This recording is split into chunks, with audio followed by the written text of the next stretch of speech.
아멘. 예, 오늘 말씀의 제목은 힘들고 어려울 때입니다. 예, 힘들고 어려울 때라는 제목으로 하나님 말씀 나누는 시간 갖도록 하겠습니다. 사람이 한 번뿐인 인생을 살다 보면 기쁘고 즐거운 일들도 많이 있지만 그와는 반대로 힘들고 어려운 일들을 당할 때도 많이 있습니다. 하나님을 믿는다고 해서 고난이 없는 것이 아닙니다. 하나님을 믿는 사람과 하나님을 믿지 않는 사람과의 차이는 고난이 있느냐 없느냐의 차이가 아니라 고난을 당할 때 그러한 고난으로부터 건져주실 하나님이 함께 계시느냐 그렇지 않느냐의 차이입니다. 고린도후서 4장 8절 말씀에 보면 우리가 사방에서 고난을 당하나 괴로워하지 아니하며 라는 말씀이 있습니다. 그러니까 그리스도인들이 사방에서 고난을 당하지만 뭘 하지 않는데요? 괴로워하지 않는다라고 이렇게 말씀하고 계십니다. 하나님이 없는 세상 사람들은 사방에서 고난을 당할 때 괴로워할 수밖에 없습니다. 물론 하나님을 믿는 저와 여러분들도 사방에서 고난이 막 몰아붙으면 괴로워할 수밖에 없습니다. 그러나 그러한 고난에서 우리를 건져주시는 하나님이 계시기 때문에 우리가 하나님을 신뢰하는 믿음 가운데 있으면 우리가 고난 가운데 좌절하고 낙심하고 괴로워하는 것으로 끝나는 것이 아니고 고난을 이기고 승리할 수 있게 됩니다. 오늘 본문 말씀에 등장하는 사도 바울이 그러했습니다. 다 같이 오늘 본문 말씀인 고린도 후서 1장 8절 말씀 보겠습니다. 마치 제가 엄청난 고난을 당한 것처럼 목소리가 완전히 별로 큰 고난은 없습니다.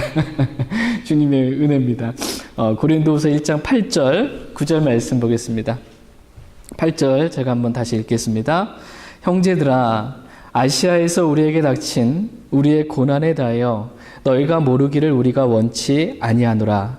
우리가 힘에 겹도록 한량없이 눌려 심지어 생명까지도 단념하고 우리 속에 죽음의 선고를 받았으니 이것은 우리가 우리 자신을 신뢰하지 아니하고 죽은 자들을 일으키시는 하나님을 신뢰하게 하려 함이라. 아멘. 사도 바울은 아시아에서 복음을 전할 때 고난이 참 많았습니다. 하나님을 섬긴다고 해서 고난이 없는 것이 아니라 세상 사람들이 당하는 이 기본적인 고난 플러스 외에 하나님을 섬김으로 인해 당하는 고난까지 많은 고난을 이렇게 당하고 있는 것을 보게 됩니다. 그런데 이러한 고난이 오히려 감사한 이유는, 고난이 감사한 이유는 우리가 그리스도와 함께 고난당하면 우리가 그리스도와 함께 영광도 받는다라고 말씀해주고 계시기 때문입니다. 그리스도와 함께 고난받으면 또 뭘 그리스도와 함께 받는다고 말씀하세요? 영광도 받는다 이렇게 말씀하십니다. 그렇기 때문에 고난이 있으면 괴로운 게 아니고 고난을 함께 받으면 영광이 있기 때문에 그 고난을 감사함으로 통과할 수 있습니다. 그런데 문제는 영광은 나중이고 고난은 현재라는 것입니다.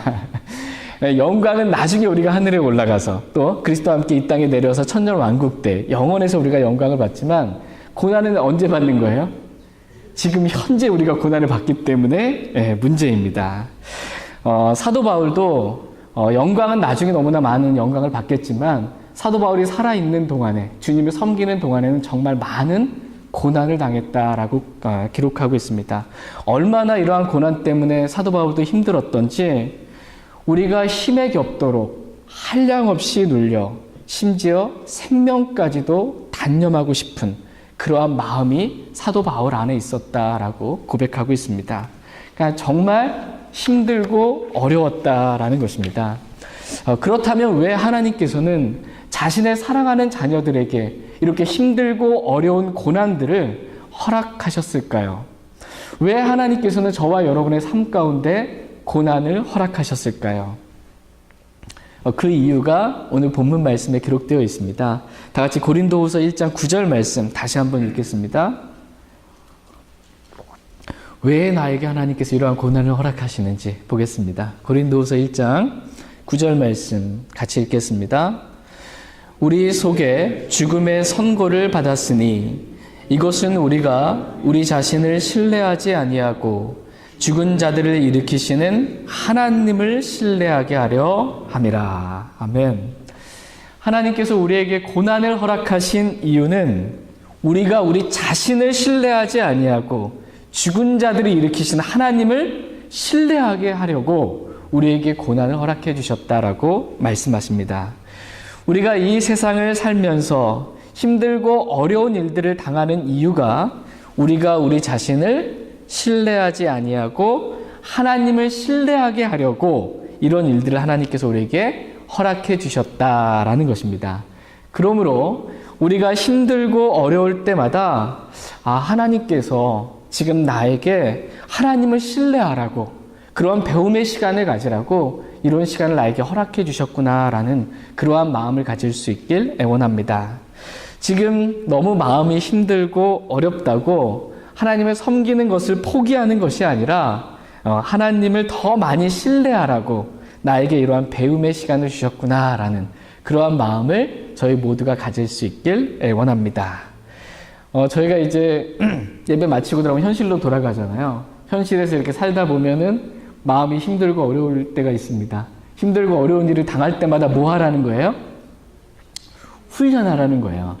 나를 신뢰하지 아니하고 하나님을 내가 더욱 신뢰하겠다라는 훈련의 시간을 가지라. 이렇게 주님은 말씀하고 계십니다. 이렇게 우리가 하나님을 신뢰할 때 어렵고 힘든 우리의 마음에 힘이 생기고 기쁨이 생깁니다. 우리가 어떠한 상태에 있든 또 어떠한 상황에 있든 우리가 하나님을 신뢰하기만 한다면 우리의 마음에 힘이 생기고 기쁨이 생긴다라고 성경은 말씀하십니다. 다 같이 시편 28편 7절 말씀 보겠습니다. 시편 28편 7절 말씀.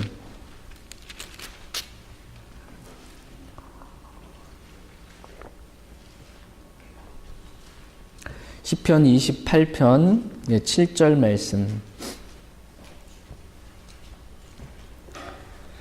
시편 28편 7절 같이 읽겠습니다.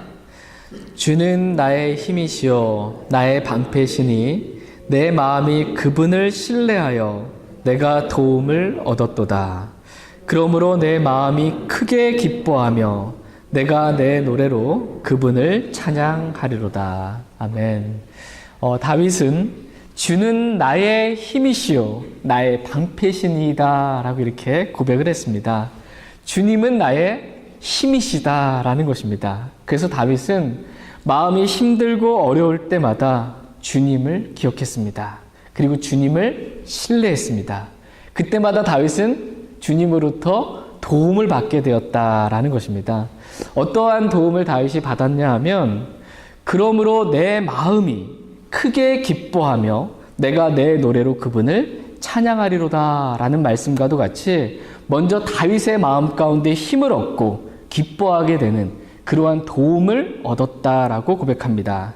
이와 같이 우리가 마음이 힘들고 어려울 때 하나님을 신뢰함으로 받게 되는 도움은 첫 번째가 마음의 힘을 얻고 기쁨을 얻게 되는 것입니다. 마음의 힘을 얻고 기쁨을 얻게 되면 찬양은 그냥 절로 나옵니다. 누가 찬양하라고 해서 억지로 마지못해 하는 것이 아니고 주님을 신뢰하게 될 때 마음에 힘이 생깁니다. 그리고 마음에 기쁨이 있습니다. 그러면 찬양이 절로 나옵니다.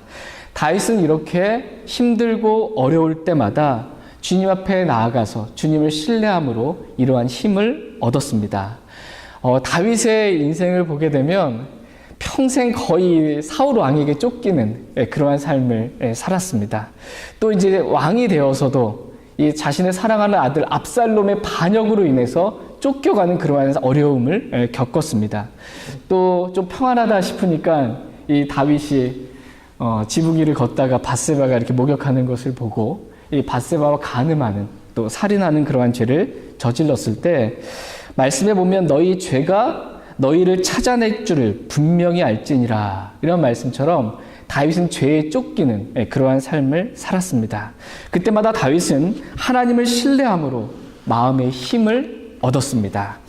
저와 여러분들 역시 다윗과 같이 어떠한 상황, 어떠한 환경 가운데서도 하나님을 신뢰함으로 마음의 힘을 얻고 또 기쁨을 얻을 수 있기를 원합니다.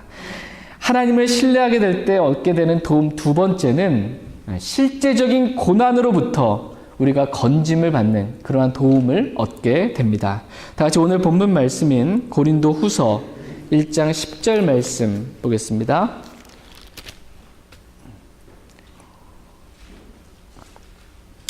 고린도 후서 1장 10절 말씀. 고린도 후서 1장 10절 말씀 같이 읽겠습니다. 그분께서 이같이 큰 사망에서 우리를 건지셨고 건지고 계시며 또 여전히 건지시리니 우리는 그분을 신뢰하노라. 아멘. 하나님께서 저와 여러분들에게 원하시는 것은 뭐 다른 특별한 것이 없습니다. 우리가 그냥 어떠한 상황, 어떠한 처지, 어떠한 상태에 있더라도 우리가 여전히 하나님을 신뢰하는 것, 이것을 하나님은 원하십니다. 우리가 하나님을 신뢰하게 될 때 하나님께서는 우리에게 도움을 주십니다. 사도 바울은 이러한 하나님의 도움을 실제적으로 경험하며 살았습니다. 이것이 간증입니다. 그래서 사도 바울은 하나님께서 이같이 큰 사망에서 우리를 건지셨고 또 건지고 계시며 또 여전히 건지시리니 우리는 그분을 신뢰하노라. 이렇게 믿음으로 고백할 수 있었습니다. 저와 여러분들 역시 이렇게 하나님에 대해서 믿음으로 고백할 수 있길 원합니다. 우리가 살아온 삶을 되돌아보면서 주님께서 나를 이러한 고난과 환경의 어려움으로부터 나를 건지셨고 지금 현재도 주님은 살아계셔서 나를 건지고 계시며 앞으로도 건지실 분이시다라는 그러한 믿음의 고백이 있을 수 있길 원합니다. 하나님은 저와 여러분들을 언제나 건지시고 또 우리를 언제나 돕는 그러한 분이십니다. 하나님이 우리를 돕는 분이시다 이렇게 성경은 말씀하고 계세요. 하나님이 우리를 방해하시는 분 아니신가 이렇게 생각할지 모르지만 우리의 육신이 원하는 대로 이루어지지 않도록 우리를 도우시는 분이십니다. 우리가 육신을 따라 살지 않도록 하나님께서 우리를 도우시는 분이십니다. 우리가 죄를 짓지 않도록 하나님께서는 우리를 도우시는 분이십니다. 우리가 하나님의 뜻대로 선을 행하며 살아갈 수 있도록 하나님은 우리를 도우십니다. 우리의 마음이 힘들고 어려울 때 하나님은 우리를 돕는 분이십니다. 다 같이 히브리서 13장 6절 말씀 보겠습니다. 히브리서 13장 6절 말씀.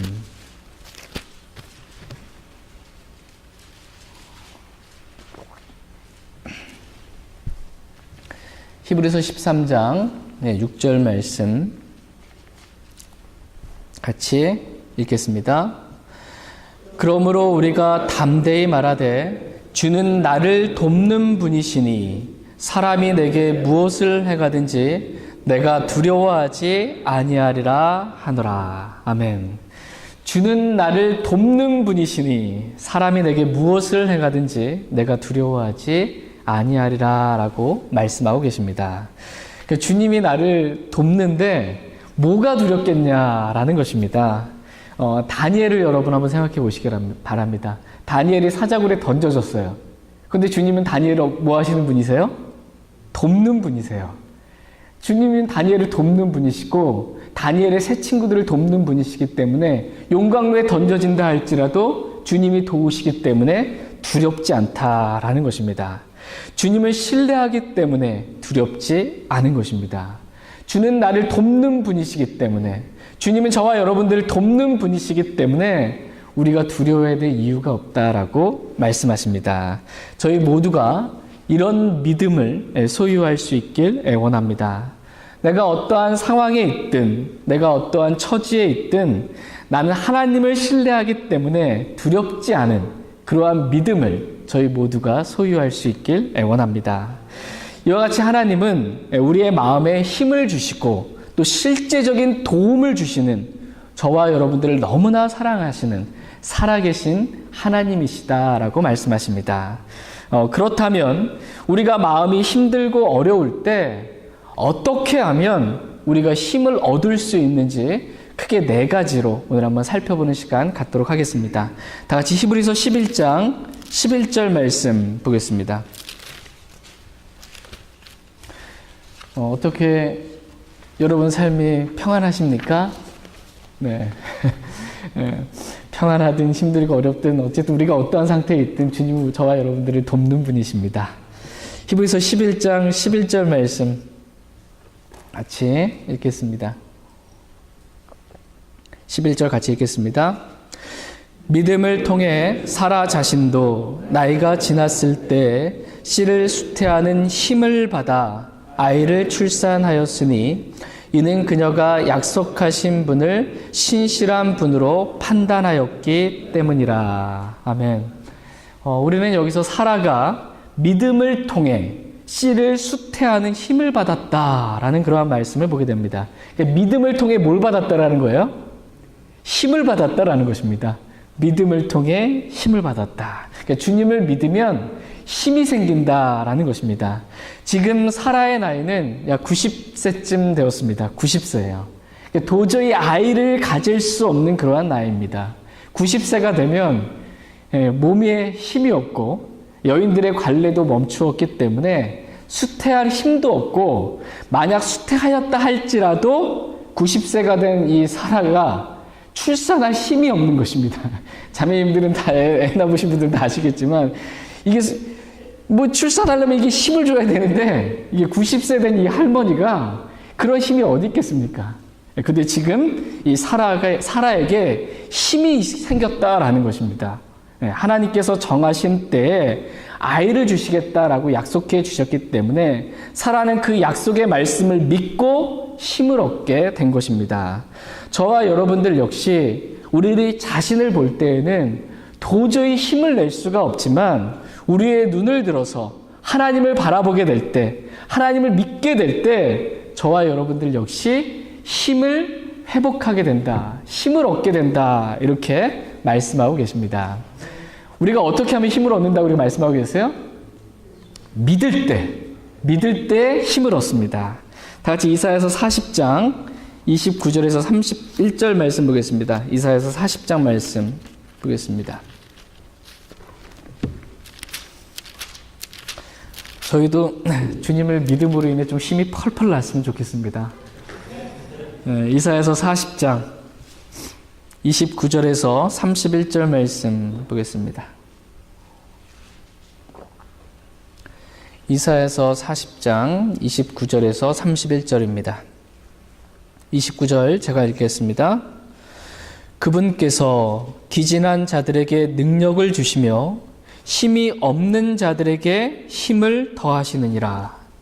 심지어 소년들도 기진하고 피곤하며 청년들도 완전히 쓰러지되 오직 주를 우러러 바라는 자들은 자기 힘을 회복하리니 그들은 독수리같이 날개치며 올라갈 것이요 달려가도 피곤하지 아니하고 걸어가도 기진하지 아니하리로다. 아멘.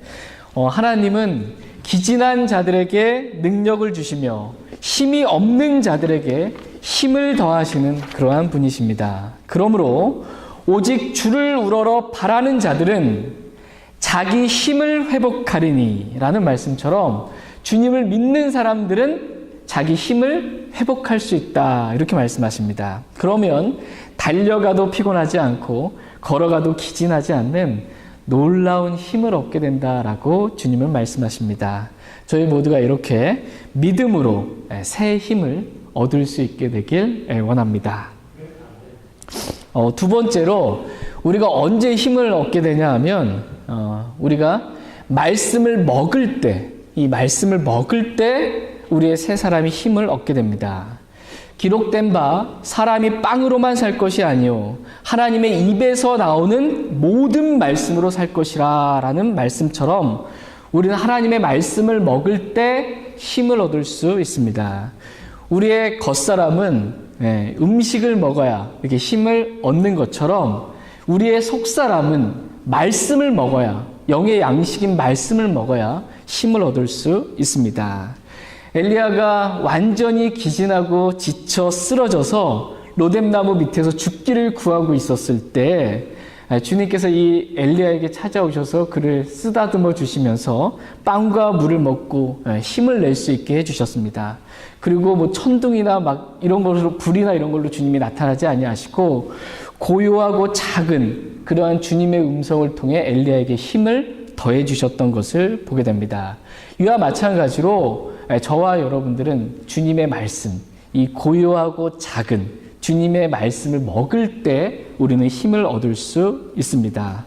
저희 모두가 다시 한번, 오늘이 이제 구정이에요. 늘 신정과 구정이 있으면 신정 때 좀 결심을 했다가 잘못되더라도 구정 때 다시 한번 새롭게 시작할 수 있습니다. 올 한 해 다시 한번 주님의 말씀을 내가 매일 말씀을 먹고 그 말씀으로 힘을 얻겠다라는 믿음을 가질 수 있는 시간 될 수 있길 원합니다. 세 번째로 우리가 어떻게 하면 힘을 얻을 수 있냐면 우리가 기도할 때 힘을 얻을 수 있다 이렇게 말씀하십니다. 다 같이 시편 138편 3절 말씀 보겠습니다. 제가 계속해서 힘을 얻는 방법에 대해서 설교하고 있는데 다들 쭉 가라앉은 듯한 느낌이 이렇게 듭니다. 믿음의 의지를 써서 좀 힘을 얻는 시간 됐으면 좋겠습니다. 시편 138편 3절 말씀 보겠습니다. 시편 138편 3절 말씀 같이 읽겠습니다. 내가 부르짖는 날에 주께서 내게 응답하시고 내 혼 안에 힘을 주사 나를 강하게 하셨나이다. 아멘. 지금 다윗은 주님께 부르짖을 때 힘을 얻었다라고 고백합니다. 힘들고 어려울 때 다윗은 주님 앞에 나아가 부르짖었습니다. 그때 하나님께서 다윗의 기도를 들으시고 응답해 주셨습니다. 뿐만 아니라 하나님께서는 기도하고 있는 이 다윗에게 힘을 주사 그를 강하게 하셨다라고 말씀하십니다. 이와 같이 우리는 기도할 때 힘을 얻게 됩니다. 저희 모두가 다시 한번 기도하는데 우리 자신을 드릴 수 있길 원합니다. 그래서 기도를 통해서 저희 모두가 힘을 얻을 수 있게 되길 원합니다. 또한 기도 응답의 기쁨을 저희 모두가 누릴 수 있길 원합니다. 기도할 때 우리는 힘을 얻습니다. 마지막 네 번째로 우리는 성도들과 믿음 안에서 말씀 안에서 교제를 나눌 때 힘을 얻는다라고 성경은 말씀하십니다. 다 같이 로마서 15장 말씀 보겠습니다. 로마서 15장 32절 말씀 보겠습니다. 로마서 15장 32절입니다. 로마서 15장 32절 말씀 찾으셨으면 같이 읽겠습니다. 내가 하나님의 뜻에 따라 기쁨으로 너희에게 가서 너희와 함께 새 힘을 얻게 하라. 아멘. 지금 사도 바울의 마음은 새 힘을 이렇게 얻고 싶은 그러한 마음이었습니다. 그래서 사도 바울은 하나님의 뜻에 따라 로마에 가서 로마에 있는 성도들과 교제함으로 말미암아 새 힘을 얻기를 원했습니다. 이와 같이 우리는 형제 자매들과 말씀 안에서 믿음의 교제를 나눌 때 우리는 새 힘을 얻을 수 있습니다. 오늘 저희가 구정을 맞이해서 자매님들의 귀한 사랑의 수고와 섬김 가운데 있다가 이제 맛있는 식탁의 교제를 나눕니다. 그렇게 성도들이 함께 말씀 안에서 믿음의 교제를 나눌 때 우리는 새 힘을 얻을 수 있습니다. 식탁의 교제가 바로 저희 모두가 힘을 얻는 그러한 교제 시간 될 수 있길 원합니다. 저는 지금까지 우리가 어떻게 하면 힘을 얻을 수 있는지 하나님께서 말씀하시는 성경에 기록된 말씀을 살펴보았습니다. 한번 복습 한번 해보겠습니다. 첫째, 우리가 어떻게 하면 힘을 얻습니까? 하나님을 믿을 때, 사라가 주님을 믿음으로 말미암아 힘을 얻었던 것처럼 우리는 믿을 때 힘을 얻습니다. 두 번째, 우리는 말씀을 먹을 때 힘을 얻습니다. 세 번째, 우리는 기도할 때 힘을 얻습니다. 네 번째, 우리는 형제 자매들과 말씀 안에서 교제할 때 우리는 힘을 얻습니다. 그런데 문제는 우리가 실제 삶을 살아가는 데 있어서 우리는 여전히 힘들고 어려움을 당할 때가 있다라는 것입니다. 이유가 뭘까요? 왜 하나님께서는 우리가 하나님을 믿을 때 힘을 얻고, 말씀을 먹을 때 힘을 얻고, 우리가 기도할 때 힘을 얻고, 형제 자매들과 교제할 때 힘을 얻는다라고 말씀해 주셨는데, 왜 우리의 삶은, 또 우리의 마음은 여전히 마음이 힘들고 어려운 것일까요? 이유가 뭘까요? 왜 그런지 한번 여러분의 삶을 한번 되돌아보시기 바랍니다. 답은 간단합니다. 답은 뭐냐면, 우리가 실제 삶에 있어서 힘을 얻는 방법대로, 주님이 하라는 대로 우리가 행하지 않았기 때문에 우리가 힘을 얻지 못하는 것입니다. 그래서 힘들고 어려운 것입니다. 그러니까 하나님을 신뢰해야 된다, 하나님을 믿어야 한다, 그럼 힘이 난다라는 것은 알지만 실제 일이 닥치고 나면 하나님은 어디 갔는지 하나님 신뢰하는 믿음이 없어지는 것입니다. 말씀을 먹어야 한다라는 것은 알지만 실제 삶에 있어서는 말씀을 먹지 않고 사는 것입니다. 기도하면 힘을 얻을 수 있다라는 것은 알지만 실제 삶에 있어서는 기도하지 않고 살아가는 것입니다. 형제 자매들과 교제하면 힘을 얻는다라는 것은 알지만 우리의 육신이 그냥 혼자 교제하지 않고 그냥 있기를 원하기 때문에, 교제하지 않기 때문에 힘을 얻지 못하는 것입니다. 그러니까 알지만 행하지 않기 때문에 힘을 얻지 못하는 것입니다. 오늘 우리의 문제는 모르는 것에 있지 않습니다. 오늘 우리의 문제는 다 알지만, 어떻게 하면 내가 힘을 얻을 수 있는지 다 알지만 그대로 행하지 않는 것, 그것이 바로 저와 여러분의 문제입니다. 다 같이 마태복음 7장 말씀 보겠습니다. 마태복음 7장. 내 문제가 뭔가? 듣고 다 알지만 행하지 않는 것. 마태복음 7장 24절에서 27절 말씀 보겠습니다. 마태복음 7장 24절에서 27절 말씀. 24절 말씀 제가 먼저 읽겠습니다. 그러므로 누구든지 나의 이 말들을 듣고 그것들을 행하는 자를 나는 자기 집을 반석 위에 지은 지혜로운 사람과 같다 하리라.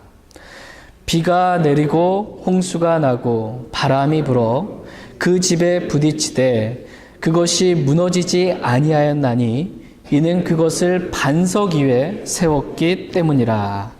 나의 이 말들을 듣고 그것들을 행하지 아니하는 모든 자는 자기 집을 모래 위에 지은 어리석은 사람과 같으리라.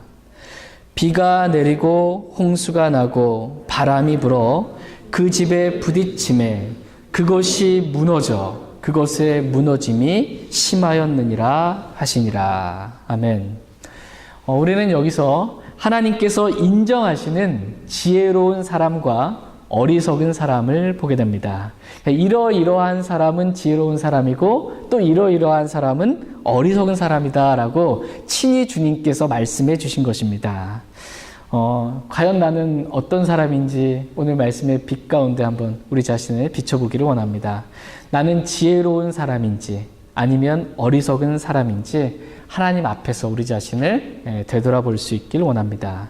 지혜로운 사람이나 어리석은 사람이나 공통점이 있습니다. 지혜로운 사람이나 어리석은 사람이나 둘 다 비가 내리고 홍수가 나고 바람이 부는 고난을 삶 가운데 다 겪는다라는 것입니다. 그리고 둘 다 동일하게 말씀은 다 들었다라는 것입니다. 둘 다 동일하게 말씀은 다 들었습니다. 그런데 지혜로운 사람은 말씀을 듣고 그대로 행했습니다. 그랬더니 삶 가운데 비가 내리고 홍수가 나고 바람이 불어도 무너지지 않았다라는 것입니다. 고난이 있었지만 고난을 이기고 기뻐할 수 있었다라는 것입니다. 그러나 어리석은 사람은 말씀들을 들었지만 행했어요, 행하지 않았어요?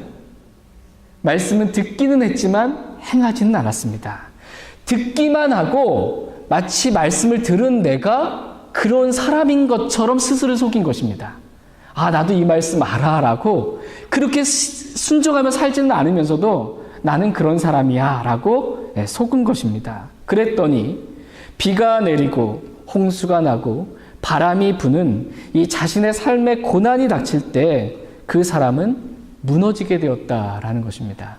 그런데 성경 말씀에 보면 그 무너짐이 극심하였다 이렇게 표현하고 있습니다.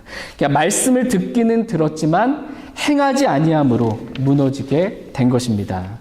이와 마찬가지로 우리가 어떻게 하면 힘을 얻을 수 있는지 우리가 말씀을 들었지만 실제 삶에 있어서 우리가 그렇게 행하지 않으면, 그렇게 살지 않으면 우리는 여전히 힘들고 어려울 수밖에 없다라는 것입니다. 그러나 오늘 우리가 들은 말씀 그대로 행하면 우리는 반석 위에 자기 집을 지은 지혜로운 사람과 같아서 고난을 이기고 기뻐할 수 있다 이렇게 말씀하십니다. 저희 모두가 이렇게 오늘 들은 말씀 그대로 행하는 삶을 살 수 있길 애원합니다. 그래야 저희 모두가 새 힘을 얻고 마음의 기쁨을 얻고 실제적인 도움을 하나님으로부터 받을 수 있길 원합니다. 말씀을 들을 때 그렇게 할 마음이 있으세요? 없으세요? 네. 있으시죠? 네. 네, 있습니다. 아멘. 옛사람 안에는 없는데 새사람 안에는 다 있어요. 우리의 생명 안에는 다 있습니다. 다 있습니다. 마지막으로 저희가 힘을 다하여 해야 할 것이 무엇인지 그 말씀만 살펴보고 오늘 말씀 마치도록 하겠습니다. 열왕기하 23장 25절 말씀에 보면 이런 말씀이 있습니다. 요시야 왕에 관한 말씀인데 이 요시야 왕이 마음을 다하고 혼을 다하고 힘을 다하여 주께로 돌아선 왕은 그 이전에도 없었고 그 이후에도 그와 같은 자가 일어나지 아니하였도다라는 그러한 말씀이 있습니다. 그러니까 첫 번째로 우리가 힘을 다해서 해야 될 일이 뭐냐 하면 그것은 요시야 왕과 같이 주께로 돌아서는 것입니다. 힘을 다하여 주께로 돌아서는 것, 이것이 저와 여러분들이 해야 될 일입니다. 그러니까 주님과 이렇게 세상의 풍조에 휩쓸려서 이렇게 멀어지고 있는 나를 힘을 다해서 우리가 해야 될 일은 뭐냐면 주께로 돌아서는 것이다. 이렇게 말씀하고 계십니다. 주님과 가까워질 수 있도록 온 힘을 다하여 주님께로 돌아서야 한다라고 말씀하십니다. 저희 모두가 이렇게 힘을 다하여 주님께 돌아서길 원합니다. 두 번째로 우리가 힘을 다하여 해야 할 일은 다음과 같습니다. 너무나 잘 아시는 말씀인데 다 같이 마가복음 12장 말씀 보겠습니다. 마가복음 12장 30절 말씀 보겠습니다.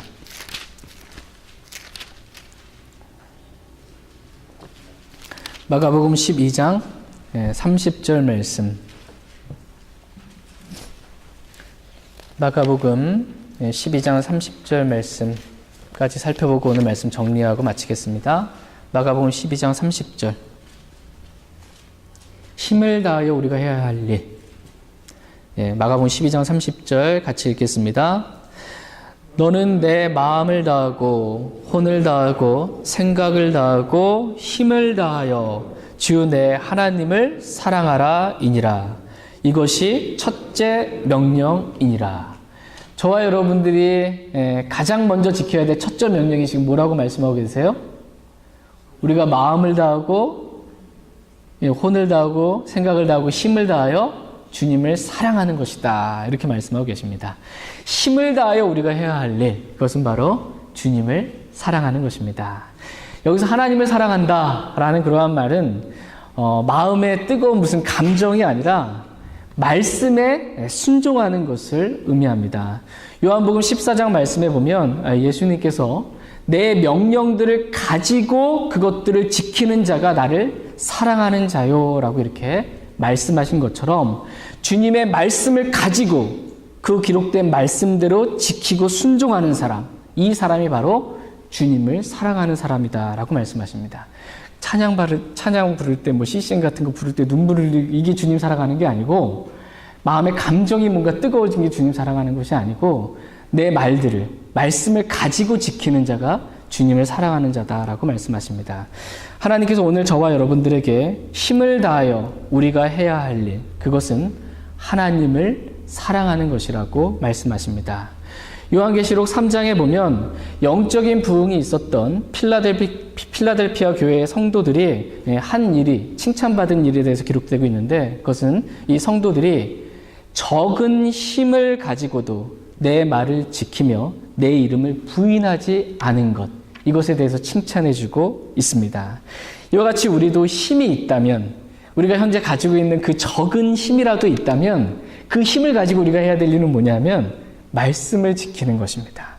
주님을 부인하지 않고 나를 부인하고 말씀을 지키는 것, 여기에 우리의 남은 힘을 드려야 한다라고 말씀하십니다.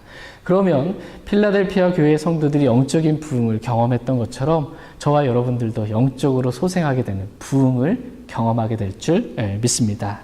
저희 모두가 힘을 다하여 주께로 돌아서고 힘을 다하여 주님 한 분만을 사랑할 수 있길 원합니다. 다 같이 오늘 들은 말씀 기억하시고 개인적으로 주님 앞에 나가서 기도하는 시간 갖도록 하겠습니다. 다 같이 일어나셔서 주님 앞에 우리 자신을 드리는 그런 시간 갖도록 하겠습니다. 오늘